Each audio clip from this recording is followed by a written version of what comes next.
Thanks, Farah. Hello and welcome to this special live recording of the No Bullshit Leadership podcast powered by Intelligence Squared.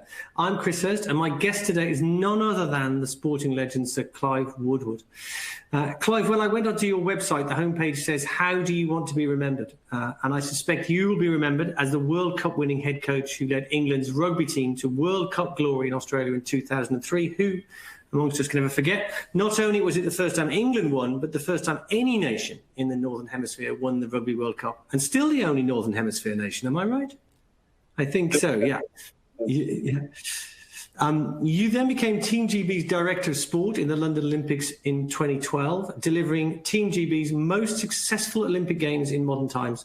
And you're now a sports and business consultant and founder of Hive Learning, an app which digitises your coaching methods. Thank you for joining us this evening, Clive. Thanks, Chris, and thanks for that introduction. I've forgotten most of those things. So it's very None of the rest of us have, Clive. None of the rest of us have. We're also joined tonight by a virtual audience as this podcast is being recorded as an Intelligence Squared Plus online event. Thank you to all of you for joining us. We'd love to hear from you. Please let us know in the audience chat where you are joining from. Tonight's event is going to run for about 1 hour. For the first half, I'm going to be in conversation with Clive, and then in the second half, we're going to be taking your questions. So please do start by sending them in. Click on the Ask Question button under the video screen, type in your question, and then press send. And we promise to get through as many as we can in the time available. So, Clive, we thought just to sort of break the ice, we'd start, as we always do in these podcasts, with a quick No Bullshit Leadership Quickfire round. So a couple of quickfire questions to get us going, and then we'll get into the meat of it. In 3 words, describe your leadership style. Leadership, teamship, and partnership. If you could delete any word from the leadership jargon dictionary, what word would that be? Oh, that's easy. I hate the word. I'm going to reach out to you. Don't know where yeah. Which leader do you most admire? Which leader do you most admire? Either present, past? Which leader? Yeah. I've been supporting Alex Ferguson by a long way, but always admired him from Alex Ferguson. Although I'm a big Chelsea fan, I hate Man United, but Ferguson was the best leader I've come across in sport by a long way. And what's the best advice you've ever been given? Write things down, be curious, but I think write things down because you think you may remember them, but you can't. So I've even now got a pen, just in case I learn something from you, Chris. So I think that's unlikely, but let's see. It's flattering nevertheless. What's the best decision you've ever made? We went to live in Australia. I think to go and work abroad. I went there when I was 29. So I think I was there for 5 years. I had a 2-year contract with Xerox. Stayed there 5 years. So just to work abroad was really excellent time of our life. I think it just makes you independent, and I'd advise that to anybody. If there's a chance of working abroad, just do it. And the worst decision you've ever made? Probably not to go to Australia about 5 years earlier, I think. Okay, so thanks for that, Clive. So now let's get into a bit more detail. I had a look at your website before tonight's recording, and it asks, and I mentioned this in the introduction, how do you want to be remembered? I was presumptuous enough to answer that question for you, but how do you want to be remembered as a leader and a coach? I think when you're in leadership positions, I love the word trust and respect.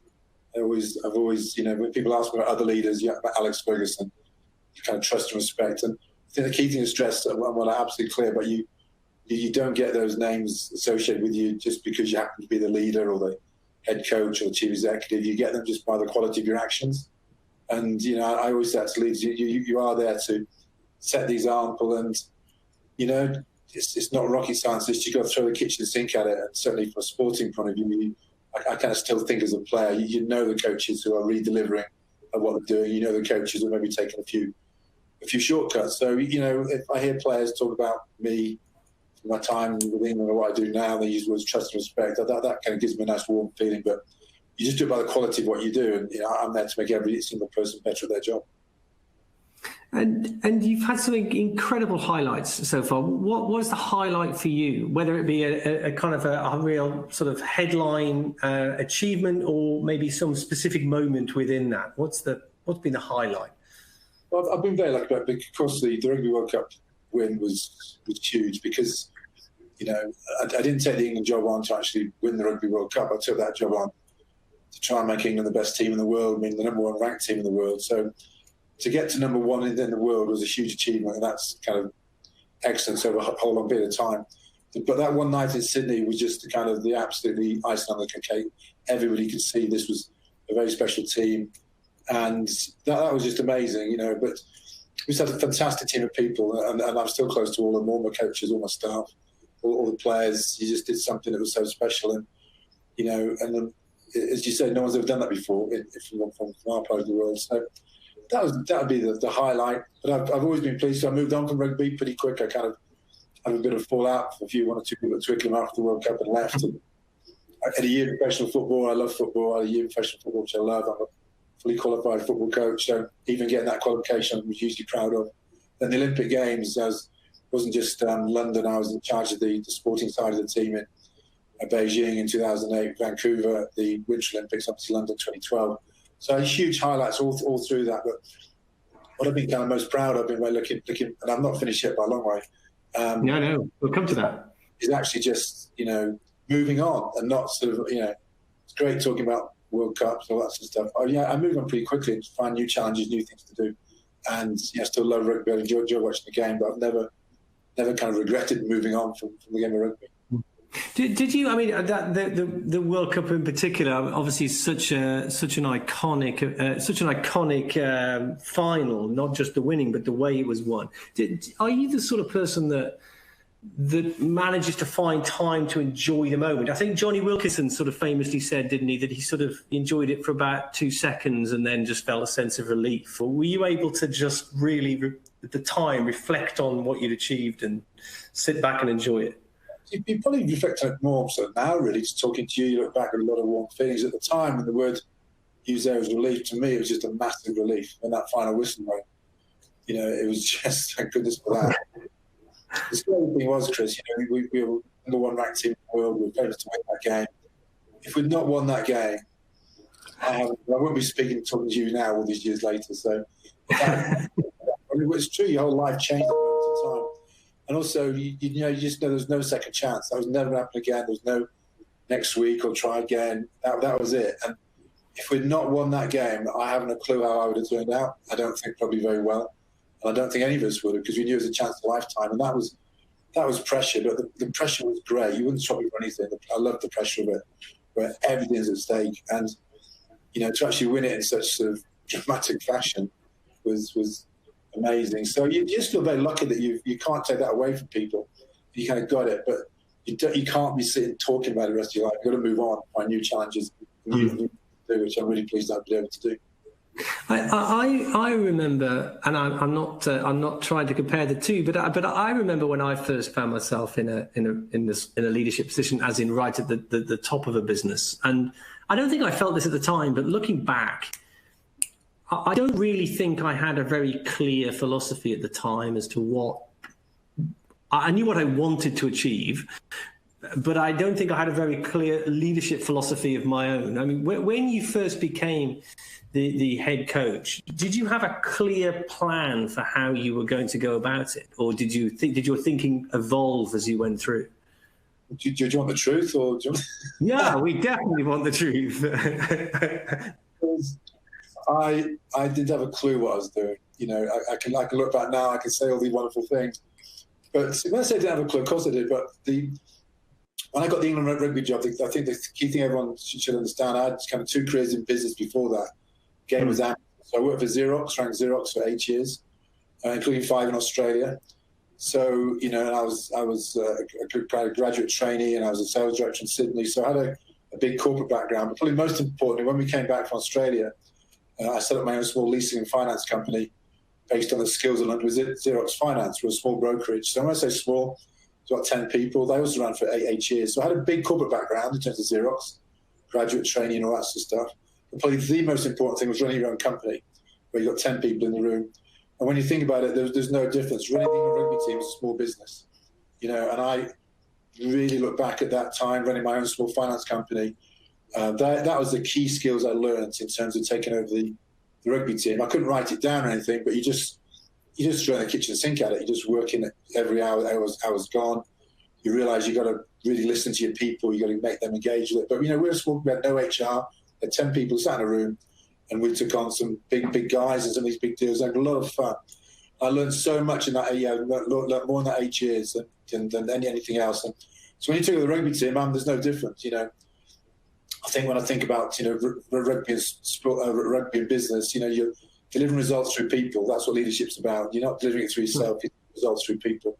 When you think of it, that's the definition of a rugby team, a football team, any business team. You're just finding ways to really engage and empower your team and away you go. And I kind of loved it. This is interesting. Whilst I love coaching England, I love running my own business. There was no greater buzz than being absolutely the guy in charge. Everything's on the line. School fees, a house. There's no one looking after you, and it's tough. But I wouldn't solve it for the world. But I learned from both. I learned from a big corporate background, and I learned especially from running my own small company. And when I took over the rugby team, often the players would probably used to drive them nuts. They used to refer to business all the time with them about what we did and how we did things, And I like to think they learned quite a bit. And I made no difference. This is business, and we're here to win, and that's the game. I mean, it's fascinating. I've heard you talk a lot about this balance between, not balance, but the similarities, I guess, and differences between leadership in business and leadership in sport. And often in business, I think sometimes people talk about sports leadership in a rather cliched way, and sometimes I think. But you have a huge amount of experience in both. It's not just rugby, as you touched on. It's the Olympics, it's the skiing now, it's your own business, current own business Hive, which we'll come to. What do you think are the big similarities and potentially differences between leadership in a sports context and leadership in a business context? I honestly don't think there is, Chris. I really don't. I'm sure if you put Pep Guardiola or Klopp in charge of a leasing company and said, this is the way you're going to make money, they would be successful. And I think, and that's what I said, I really love running my own company. Like, they love running football teams. I love running the rugby team. I really enjoyed it. It wasn't the day I got up and I'm going to work today. It was a business that was fun through people, and the biggest thing, the two key skills get is just what I call relentless learning. You're always learning. You're always learning. There's no doubt. You look at these great football managers, and I obviously love football, so I follow them closely. But they're always learning, always trying to find new things, new edges. They're not sitting there thinking, "Oh, great, we've cracked it. Just let's carry on." Learning is everything, and the key thing is if you get the learning done through your people. So it's not just yourself who's a relentless learner. You're encouraging every single person in the team. One of my favourite sayings in the rugby team: "There's no such thing as a dumb idea." Because sometimes a new player would come into the team, even a young Johnny Wilkinson. When Johnny came into the England rugby team, he was 18, amazing young man, superstar player. But he was so shy. He was so quiet. He was almost intimidated by the more senior players, Johnson, Delaney, Leonard. They were his heroes. Then you got me asking him to stand up and speak in front of his players, and he just couldn't. So but I made it clear you've got to get everybody involved, even if it'll be their day, because they could have the killer idea. So you've got to get the learning, and if you've got an idea, you say it, you stand up. Doesn't matter if you leave yourself open for some banter or ridicule. Let me decide whether it's a good or bad idea. And my kind of leadership style, when it was one of your first questions, I actually almost pride myself on not being good at new ideas. What I pride myself on is listening and making sure all these players are really empowered to think about things. And then what I am thinking I'm quite good at, if I think that's a good idea that you've thought about, that's going to, in sporting terms, make the boat go faster. I'll move heaven and earth to get it done. You have to do that's your job. So if this is going to make you a better team, win more gold medals, make the boat go faster, we will do it. We'll get it done. Doesn't matter what it costs. It has to happen. But you're there to kind of strike off the ones who don't think are any good. But if they do think they're going to be good, you're going to move forward. And we became really good at that. I think looking back at the rugby team, which we keep referring to, amazing team, talent-wise. But what we don't see, just the input, the passion, the knowledge, the thought. They're all playing for their own clubs, all coming together because they knew we could win this thing. They knew we had the talent and players, but so the other team. But could we kind of run this in a different way where we really do, take no shortcuts, not be scared of trying new things, not be scared of failure, because that's how you're going to win. I love listening to you talk about that, because I know you and I have a shared sort of passion, if that's the right word, for the power of culture within an organisation to drive that organisation's success, or if you get it wrong, failure. And I think your example there, to me, is a great example of the role of a leader, because Johnny Wilkins or whoever it is, more, even in our own normal human worlds, people who aren't superheroes like Johnny Wilkinson, the leader's role is to, without you, he doesn't stand up and speak, does he? I mean, your role there is to create the culture and the environment to make that happen. And I think that's a critical role for leaders.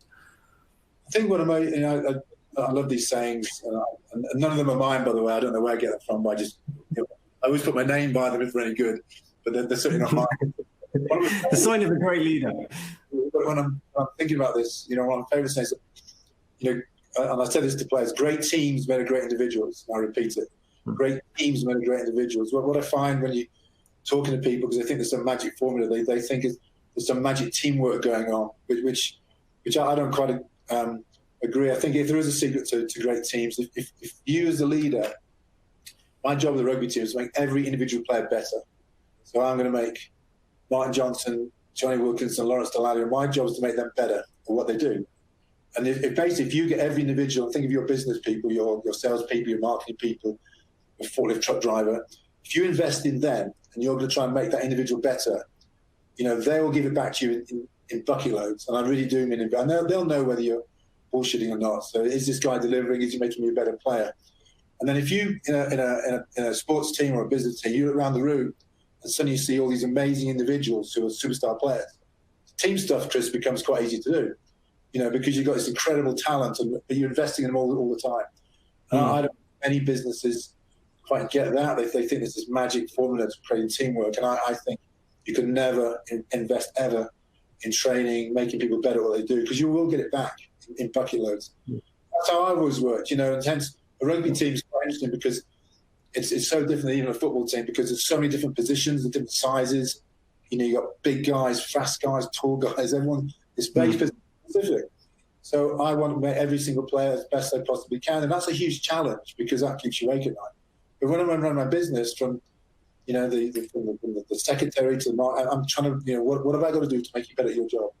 And if you do that, they won't forget that, and that's why I spoke before about trust and respect. I think you get that, and if you do it, if you just talk about it and you talk a good game, you can't hide these people. They know whether you're delivering or not. And that takes me to I could talk to you about the rugby team all night, but I also want to talk about the Olympics. I remember when I first met you, I felt like I as a rugby fan, I'd watched a lot of the rugby, but I hadn't fully appreciated the difference in the role that you took within the Olympic team, and it struck me that you just compared to the rugby team to, let's say, a kind of a sort of a startup business almost.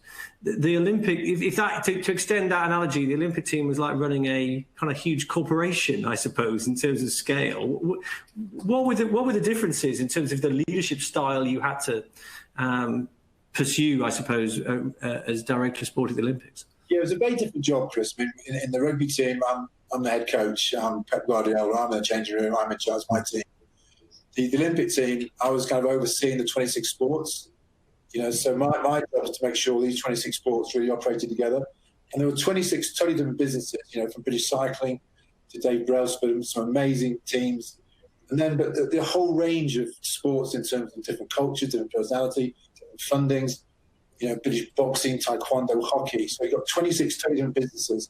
And not silos, that's the best way to look at it. Very different. Some of these sports didn't even get on with each other, because they were competing for funds from UK sport. So there wasn't a lot of love lost between some of these sports and people, which totally surprised me, because I got the offer of this job. I came out of the blue. I was part looking at a football manager, and a guy called Colin Moynihan, who used to be the Minister of Sport, Lord Moynihan, who I'd met a couple of times and really liked. He got hold of me and he said, "Look, we've won the bid. We know you're in football, but we're going to create this new job, and it's not quite what you normally do because it's more it's not an admin role, because I'm overseeing these coaches. I had to go head to head with all these pretty aggressive winners like Brailsford and try and sort of create a team. It was amazing. Looking back, I'm really glad I did it. It was an amazing job, and to see firsthand, because it allowed me to go behind the scenes. I could go behind the scenes of all these sports. I had the saying about being a sponge or a rock, and I'm a total sponge. I'll go anywhere if it means I can learn something. And just to sit in the back of team rooms and cycling, athletics, and just see the way different things will run. But also, you can see there was when you look at these superstar athletes, from Bradley Wiggins to Victoria Pendleton to Rebecca Addington, Johnny Wilkinson, Mark Johnson, they're actually the same. They're just doing different sports. They're incredibly driven, and they want to win. But also, what became really clear was, it's not just one way. They don't just sit there and listen to the coaches. They work with the coach. They question the coach, and their knowledge of their sports. Like I talked about relentless learning before. Their knowledge. And then it was only then I started to write things down and try and work out what on earth I had done with the rugby team. Because until then, I was just throwing everything at it. But then I was able to actually see why we were successful and what the comparisons were with some Olympic sports that were successful and some of the sports that weren't so successful. It's a business. It was back to delivering results through people. But it was a great job, but I was more in an administration role. But, it wasn't plain sailing. I was really surprised at the animosity between some of these sports, because you kind of watch on TV, like we've all done, the Olympic Games, amazing TV. You see Team GB, and all the nice tracksuits and walking around. Behind the scenes, it's not quite like that. There's a lot of angst, a lot of tensions, a lot of personalities, a lot of blow-ups. And my job was to make sure that didn't happen, basically. I loved it. It was, obviously not named names. There was a few people I just couldn't believe the way they went about doing their job, because it wasn't what I was used to. So I was surprised in many ways, but I loved it. Unfortunately, London turned out to be really successful, which was great. And I mean, is that where you developed your or I suppose formulated your concept of teamship? I mean, do you want us to talk a bit about that? No, the teamship came from a small business. What teamship is? Right. I kind of read a lot of. For every one sports book I read 10 business books, but I've never read about teamship. And all teamship is, it's very, very simple, but if I try and make it as simple as possible. If I'm using my own small company, I'm the leader of the team. The 10 people in my team, without being too dramatic, I wanted the team to discuss, what we're going to do about certain things, what our standards were going to be, our behaviours and all this sort of stuff. And literally, I wouldn't be in the room. And I'd ask one of the team to, have a chat about it, the whole thing, and kind of report back to me and say, what do you think? And then it can become what a teamship rule if you get 100% agreement from the team, but most important, the leader also agrees. So if the team comes back with an idea, this is what we want to do, we all agree this is the way to do this. If you don't like it, you still back it back. So it's not democracy, you're not giving any power away. But it's what I said before, you're showing your team, I am listening to you, I do respect and understand you. And fundamentally, I still think as a player, I can still remember sitting there as a rugby player, thinking, God, if I was doing this job, I'd be doing it differently than this. So it's just empowering your team. I call it teamship. And it's not easy. It's got to be delivered by the leaders, got to drive it. And in the England rugby team, we literally had hundreds of teamship rules, hundreds. And obviously some to do with playing the game, but most about our behaviours. My favourite one was time. I think time, if you use time, for example, I think time says more about an individual or team of people, anything I think of. Punctuality. I'm never late, ever. It'd have to be a serious incident for me not to have time for somebody. But, so I sat down with the team one day. I went through all my definition of punctuality, starting on time, finishing, all this sort of stuff. So I want to know your definition. So I literally left the room. And this is what this is why they were so good. Martin Johnson especially got this. So I came back in and John gave me a bit of paper and he said, we get this, our definition of time will be 10 minutes early. So if you call a meeting tonight to start at 7 o'clock, we'll be in all the room by 6:50. So you, the leader, read this, you're going to accept this. And 10 minutes early is totally possible in a sporting team. So it's not in a business thing in that sense. So you sign off on it. And then you kind of name it. We named it Lombardi time after an American football coach called Vince Lombardi. And I promise you, anybody listening to this call, if you ever meet any rugby player who played under me, just go Lombardi time and they'll go 10 minutes early. And even now I meet players, everyone's 10 minutes early and they laugh. And it's culture. So your teamship will create your culture. The most important thing, if I'd gone to the team and go, right, here's the rules, 10 minutes early, they'd all just fold their arms and go, this is all bullshit. What's the point of running 10 minutes early? because you get them to discuss it, them to decide it, and also most importantly, them to agree it, they take ownership of it and they get hugely proud of it. If anybody was late, it doesn't need me to tell them, the team would call it out. If you want to win, you can have these amazing teamship rules. And what it allows you to, if you think what's happening today in today's world with all that's going on in Black Lives Matter, what Teamship allows you to get those things out on the table, get them discussed. Don't hide behind anything. And I think if people did that a lot more often and encourage your team, if there's anything you think we should be doing better or you're not happy with, get it on the table, create a teamship rule around it. And it's just so simple. And I've never read about it in any book. But it's all powerful. But it's got to be driven by the leader of the actual team.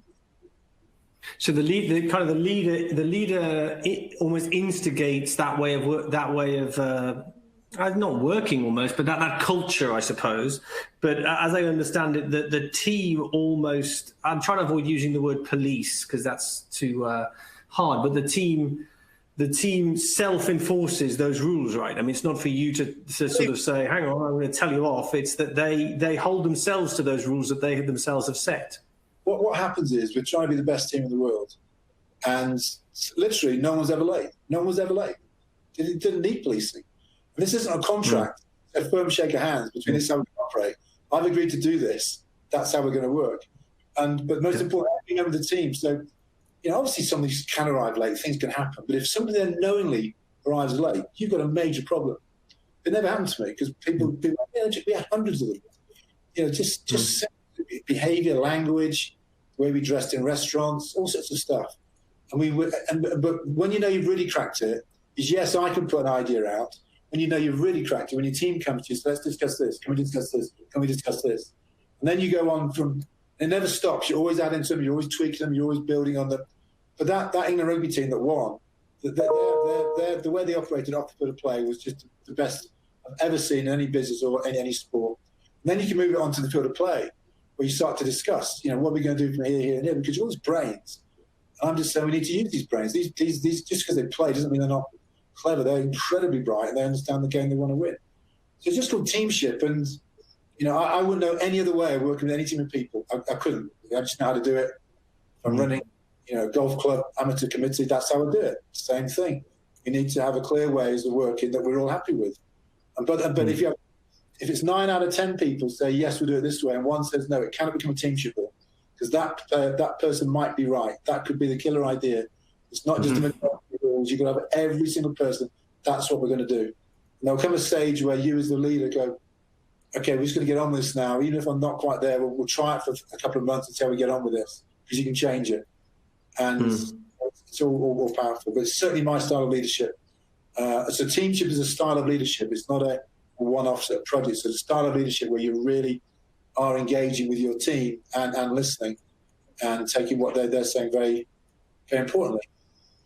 I love it, in a way, fitting these two big concepts we talked about together. This idea of creating an environment where everybody gets to speak. You talked about the Johnny Wilkinson example. You're creating an environment where he or she, whoever, whatever the context is able to say whatever's on their mind, a worry, a concern, an idea. And at the same time, then having a framework for a discussion and a decision with the group as to whether that is something they're going to embrace and work with. It's kind of two sides of the same coin in some ways.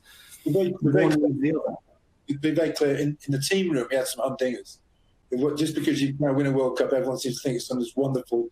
It wasn't. Sometimes it got really quite tasty in there, if you know what I mean, because we wanted to win. They were and some big guys. Big guys. It all picked up at times, but the teamship rule was there's nothing wrong with disagreeing in the team room. But quite simply, the teamship rule, when we walk out that door, we all walk out the door holding hands. There's nothing about that team room. But we want disagreement, we want questions, we want arguments, we want people calling people out. That's what high-performing teams do. But no one ever fell out. There's never, not quite any blood on the carpet, but that's a few moments where you've got to go, guys, calm down. And especially with if you look at some of the games we lost, we did some of the analysis on the TV. Someone said, what were you doing? What were you doing? Because you shouldn't have said that to him. And he exploded. So even that was teamship rules. And the team room was a magic place. we had this, I put a lot of stall on the team room, which is it's kind of more than a boardroom, and we made it a place when that door was shut, right, it wasn't there for a chat, but what it was quite noisy because I wanted them coming in with thoughts and ideas, and I would, it wasn't me delegating, I would just say, what do you think? What do you think? So you get opinions through them. Then you got the coaches who are no angels either, Andy Robinson and Phil Larder and these guys, they were all winding up as well. So it became quite a hostile place at times, but you wouldn't swap it for the world. But also my marketing company, every now and then it all kicked off in that because we didn't do it right or whatever. And, we had to, that's where I learned it from. I relearned Teamship, that small company. And, we may kick off and say things in that room, but we'd just walk outside the door, high five each other, get on with it. We said our piece now. And was that other favourite? Leave it on the way behind was another one of my favourite. It's done now. It's going to move on. Get out the door. Let's get on with it. I definitely think that with effective teams, you have to be able to disagree, and disagree is a polite way of putting it, but without falling out. You need to be able to have a real old proper row, and then at the end of it, say, let's go for, we're both arguing about this because we deeply care. Let's get it out. Let's get it said, and then let's go for a pint or whatever it is you want to do afterwards. Because I think if you don't, that's when you get to politics, schisms. People don't say their things that they feel. Tensions build up. I've spoken to Alex Ferguson about this. Spoken to Toto Wolff about this, and they say the same thing. We almost laugh. Everyone thinks because you win, there's this beautiful thing, and actually, it isn't that beautiful. But that's why they all like it. But they love it. I love it. I loved it. I love the kind of confrontation within the team room because we wanted to win. We did want to win, and we're trying to create these amazing standards. And I think, and actually, the players loved it. They absolutely loved it because they knew they could, and the kind of the humour also was all part of it. But that's what high performing teams do. Sometimes it's not this wonderful, wonderful place. That's not the real world because things do go wrong. You have big losses. And all this sort of stuff. So it can happen, and you find out a lot about yourself in those situations as well. You talked earlier about the best, the great teams are made up of great individuals, and I've heard you talk before about the DNA of a champion, that just talent alone isn't enough. What makes a champion, if not just talent? Clearly a champion, you've got to have talent. You start with that. You can't take someone off the street and put him into a racing car or an England scrum or wherever. So you have to have the talent. But I just think, I think everyone's got talent. I don't think a lot of people realise how talented they actually are. But once you've got talent, if you really want to try and leverage your talent, the biggest thing I come back to is just your ability to learn and really take ownership of your own program. Yes, you want to work with your coach and do things like that, and you should listen to your coaches. But I love this term, relentless learning, where you're actually, and this is what I encourage the players to do. I'm encouraging them to go out and study, find out, come back to me. What do you think? How can we do this? How can we do that? And that's what champions do. Steve Redgrave, when he was 16, was nowhere. He's now the most successful Olympic athlete. He was 16 years old. He hardly could get in a boat. But he went on to be convinced by his sheer knowledge of what to do, how to do it, both physically, mentally, and he took really ownership of his own program. And that's why I see in a lot of these champion athletes, their knowledge of what they do is amazing. And then on top of that, I use the word attitude. I like the word attitude, Chris. I think attitude is a great word. But I don't think people are born with attitude. I think you can coach attitude. So I break attitude down into 10 areas. And each of these 10 areas, there's a whole presentation on each one of them. But it allows me to measure attitude. And it is things like punctuality. It's been like obsession and these are the words. It adds up to as he or she got the right attitude. So if you get somebody who's relentless learning, got the right attitude, and they've got talent, you can take them anywhere. And that's why I look at it. So this is all, I kind of developed this thinking over a long period of time, and now you look at people and you can measure. And if I'm coaching them, I'm very clear the coaching process. I like to think I can prove anybody from a chief executive to a scrum half. It's the same process. You just go through the same process. But you absolutely know one thing, they've got to get involved in this. It's going to be a two-way piece of work. If you think I'm going to sit here and just do all this for you, it's not going to work that way. And that's not going to make you successful. You've got to really become passionate about this yourself and start to get really kind of aggressive in a positive way with what you actually do and what your working day looks like if you want to be the best in the world. I'd like to talk to you briefly about innovation as well. We're hopefully coming to the end of a very, very strange time in all of our lives, and certainly in business, that's going to mean a huge amount of change, and I think some creative destruction probably as well. And I think we're going to see as a consequence that a huge amount of innovation in all sorts of parts of our business lives, all aspects of our lives. What role has innovation, conscious innovation, played in your sort of leadership journey? Do you see yourself as an innovator, as a leader? No, not fair. I've never even thought about it, to be fair. What I've always believed in, and this probably comes from my Xerox background, whoever wins in IT tends to win. I've said that for the last 40, 50 years. IT tends to win. Of sports, I promise you, is no different than anything else. And certainly in the sporting world, when I became the rugby coach, that was the first time I was a full-time professional coach. We had no excuses. And I went massive on the IT side, massive, in terms of, because there's no point having all these wonderful programs unless the players can understand it as well. You have all the coaches working on all the ITs, and there's amazing software to do. But what we did was, at the time, probably, when I first got the rugby team, less than 5% of the team had a clue how to use a laptop computer.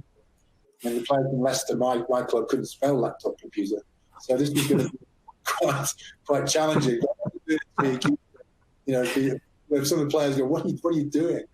On the press, I had a field day, because all these tough nut players are walking into the hotel with laptop computers.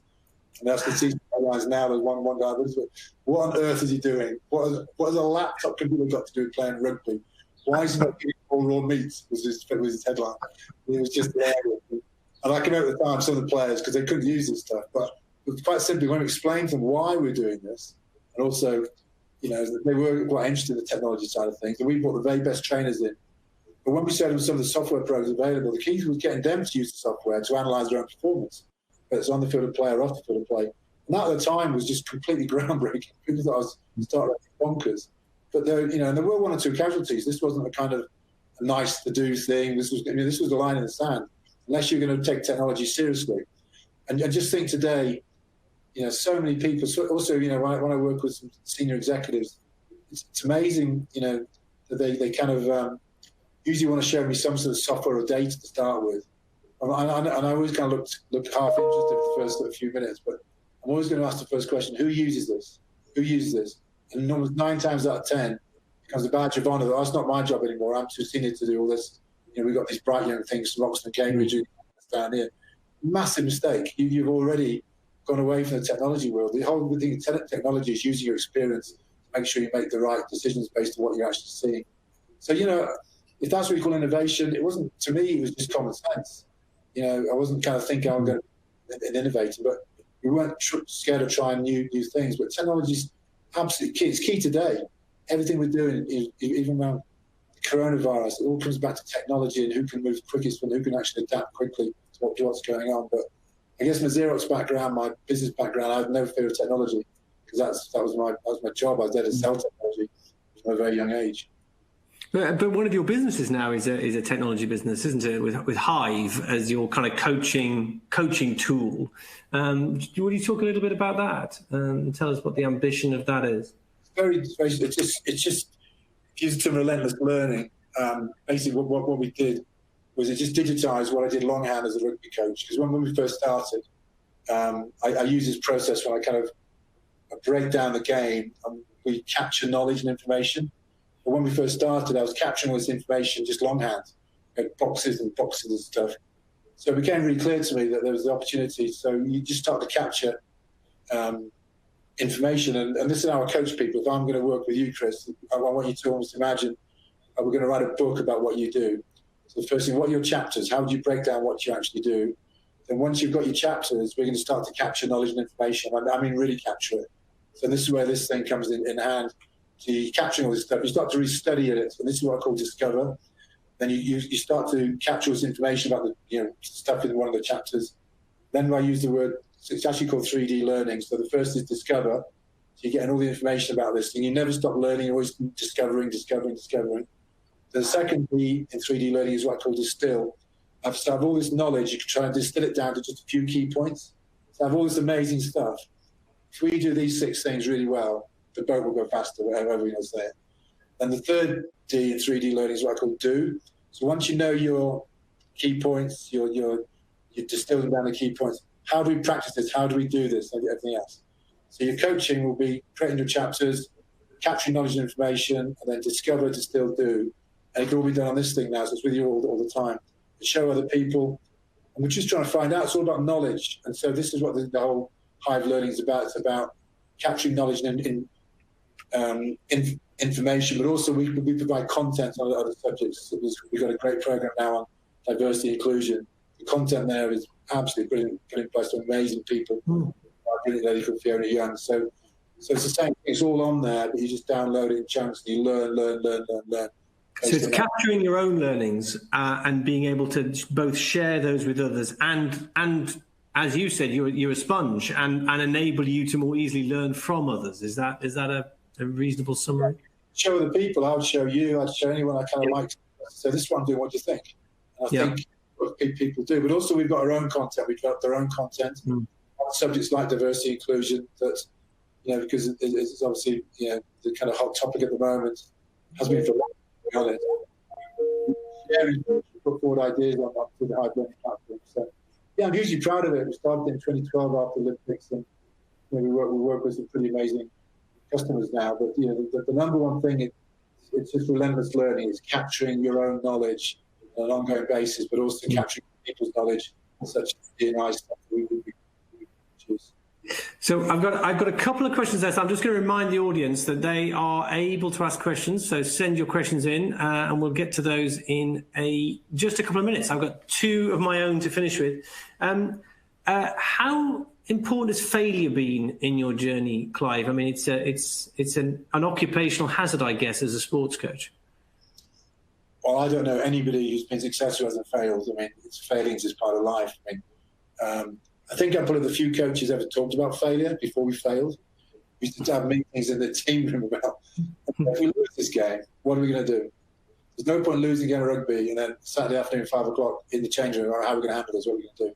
So we used to talk about failure. And I think failure, you are going to fail. As night follows days, it doesn't go like that. So, and the key thing is planning for it. So when you do fail, you know how to handle it and handle it quickly. So it's not this massive, big fallout. So, and I think I learned this very much from my business. Like put in the business thing. What happens in business? And I was totally guilty of this to start with my own small leasing company. Is that what happens when you, without being too glib, what happens when you win the big deal? Everyone down the pub Friday night, big success. Wow, we won the big deal. Massive overreaction. Then what happens when you lose the big deal? Everyone in Monday morning, 8 o'clock, massive. What happened? Big overreaction. What I learned to do was flip that. So in other words, when you lose the big deal, go down the pub, don't overreact. When you win the big deal, everyone in 8 o'clock Monday morning, why do we win? What are the key points? How can we do it even better? And you hear these terms, like marginal gains and under things 1% better. That's all that is. So yes, you can learn from failure, but I don't think people learn from success anywhere near as enough as they should do. If you keep losing, you've got to get everyone in Monday morning. I just think understanding it's going to happen. Sometimes it just wasn't meant to be. But focus on winning and and then also you can be pretty tough with your team if you've won, because you can say we still made these mistakes. What do we do? How do we do it better? So yes, focus on both, but I would weight far more heavily really studying why you won. I mean, really studying and not just taking it for granted that you may have won for these. Really studying and trying to find out how can we do it better next time. If we're going to do it again, can we do it even better? I think with a game of rugby, you could win a game of rugby by playing awful. That's awful. How can we win this better? And that way, get all your team involved in it. It kind of works for me. So, and call it success from setbacks. And we used to talk about it. I was spoken to sports coaches, and they go, "You couldn't possibly speak to your team about failure." Well, you can, because if you start thinking the ramifications of failure, you don't want to fail, and it can become quite motivating. Crikey, if we fail, this is what we're going to have to go through. So let's just park that now. We know what's going to happen if we do lose, but let's now focus on trying to win this thing. So we haven't got to go down that path. But no, I've never known any sports coach talk about failure. Fascinating. And finally, so leadership is often characterized as a lonely place. whether or not you agree with that, do you ever feel overwhelmed, or certainly in the past, have you ever felt overwhelmed as a leader by a particular situation, or by pressure, or by your own expectations? As you were in very public roles in the past. Yeah, I think it's a lonely place. I think you've got to have one or two people close around you. I've been incredibly lucky with my wife Jane. She knows everything. I don't come home and leave it out in the car. I kind of share things with her, and the family. You can't hide about it. You can't walk the door and be this wonderful, happy-go-lucky person if you just got beaten again at rugby that you should have won. That's not the real world. So they've got to understand how to be part of it, how to contribute to it. But it is a lonely place. I've never ever, I can honestly say that, felt I was out of control of the situation. There's been some moments where I just shake my head. And it's amazing how good you feel in the morning sometimes, where you got to just get to bed early, get some sleep, have a beer, go to bed, and just get up early and start again. Just crack on with it. It's not going to go away, but let's not dwell on it all the time. And I'm always much better in the morning. Get out of bed early, and the day's in the day, right? These things happen, and also without being too glib, you just thank you lucky stars. You're healthy, you're fit. You're running around, and you just got to. Yeah. A lot of people look at you and just not feel sorry for you just because you've had a bad time, or left you on a rugby, or left a big deal or something. Stuff happens. Just get out of bed next morning, crack on with it quickly.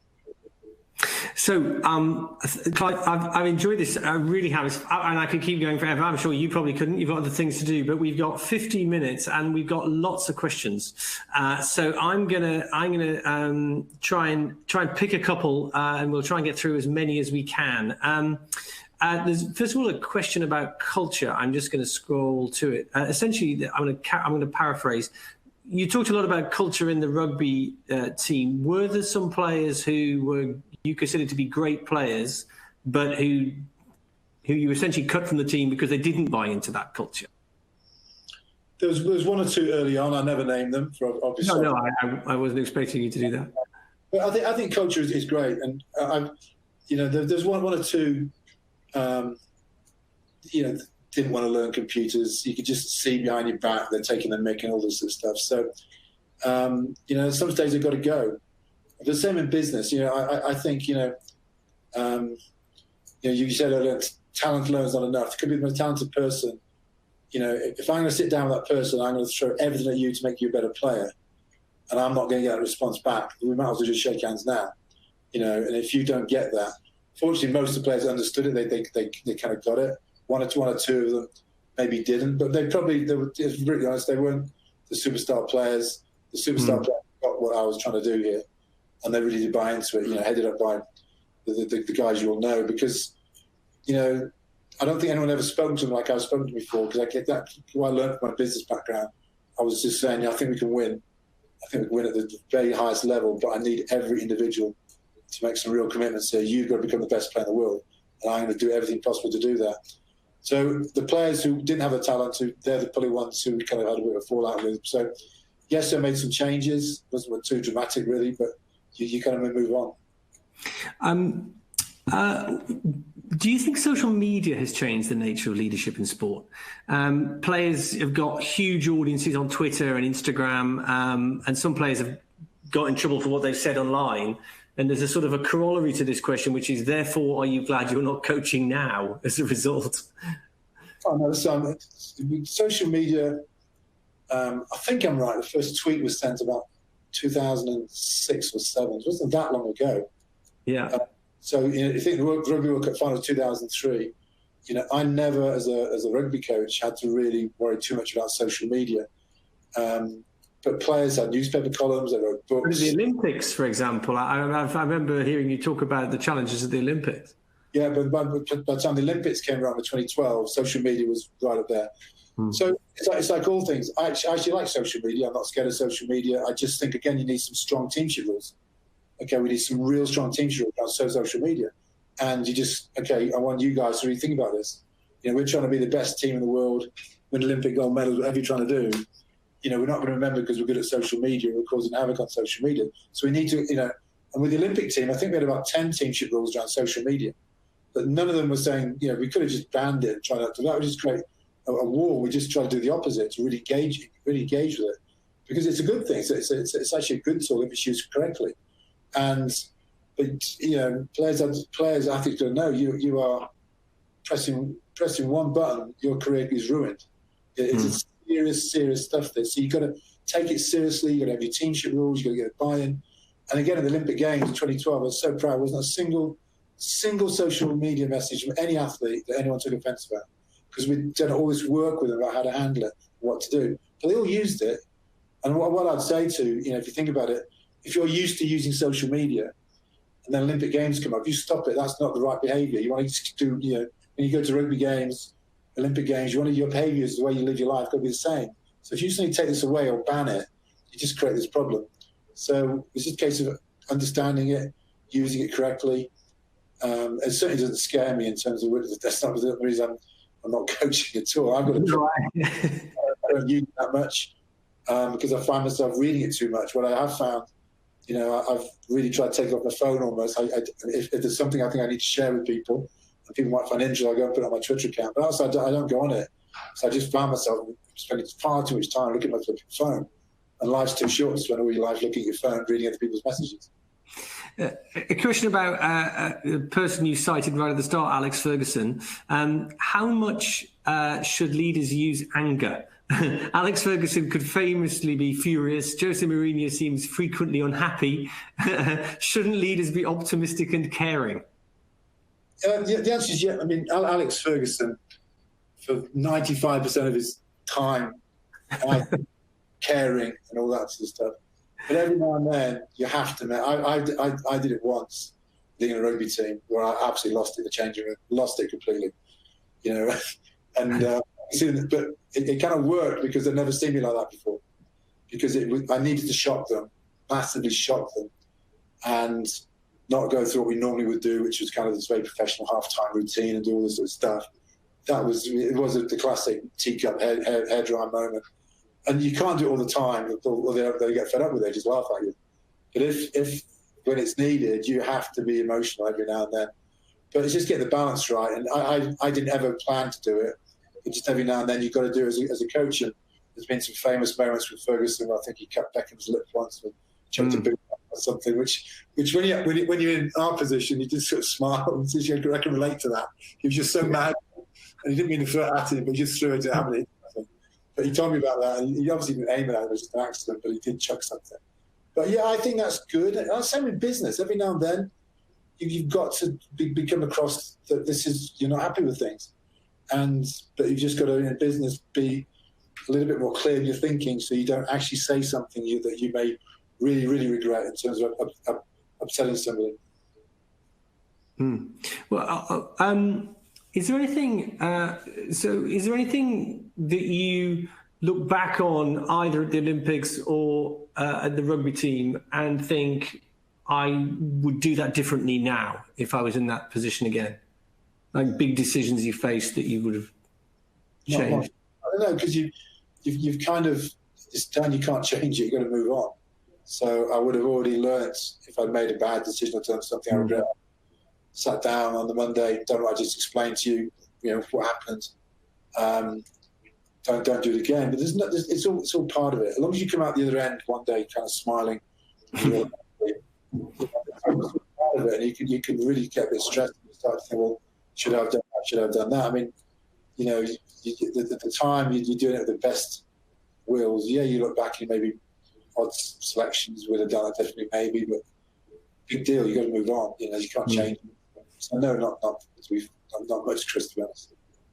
So I'm going to squeeze two more in. A question from Andrew Wilson. What is the greatest challenge facing leaders today? And it's a sort of an additional question from Andrew. What are your favourite questions to ask of those who you lead? I think the biggest challenge today is what's going on. I mean, none of us have ever been trained or even thought about what to do in this situation. So I think that's where the real strong leaders will come through.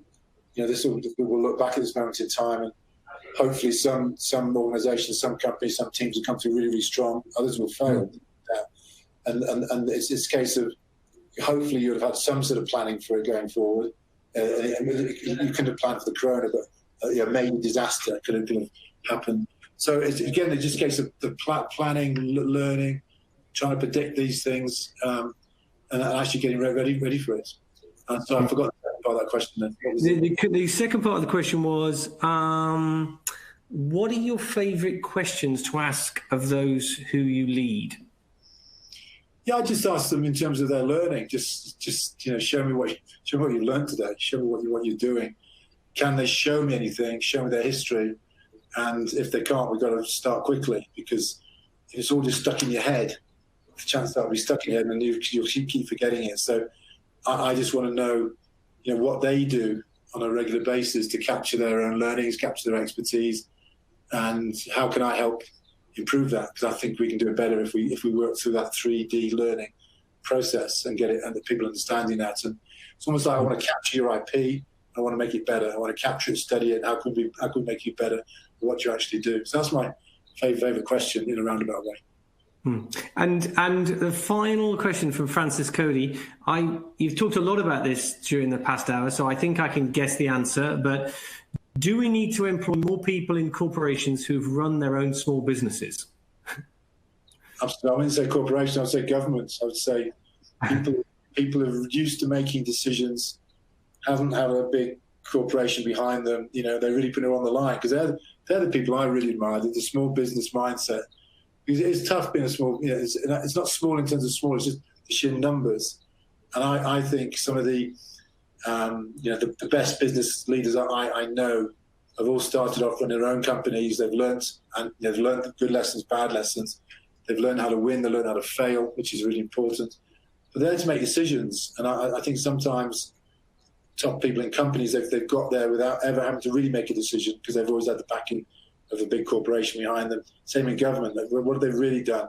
When you really get against the wall like we are at the moment, what have they really done to prove they've got the kind of the mindset, the bottle, the spine to kind of get through this? Because it's a business. That's what it is.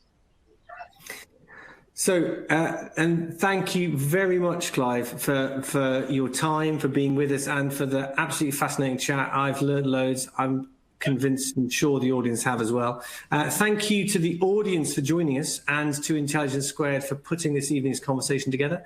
I've thoroughly enjoyed it, and I hope you have too. And back to you, Farah. Thank you so much, Chris, and thank you, Clive. It was a fascinating conversation on leadership, and we'd love for you to join us again, audience members. Next Tuesday, we have the Labour MP David Lammy speaking to Samira Ahmed about his personal and political journey in our award-winning podcast, How I Found My Voice. In a few weeks, we have Salman Rushdie, the author, speaking to Razia Iqbal, and many more events on our website. Do check it out at intelligencesquared.com. Thank you, and from all of us at Intelligence Squared, have a good evening.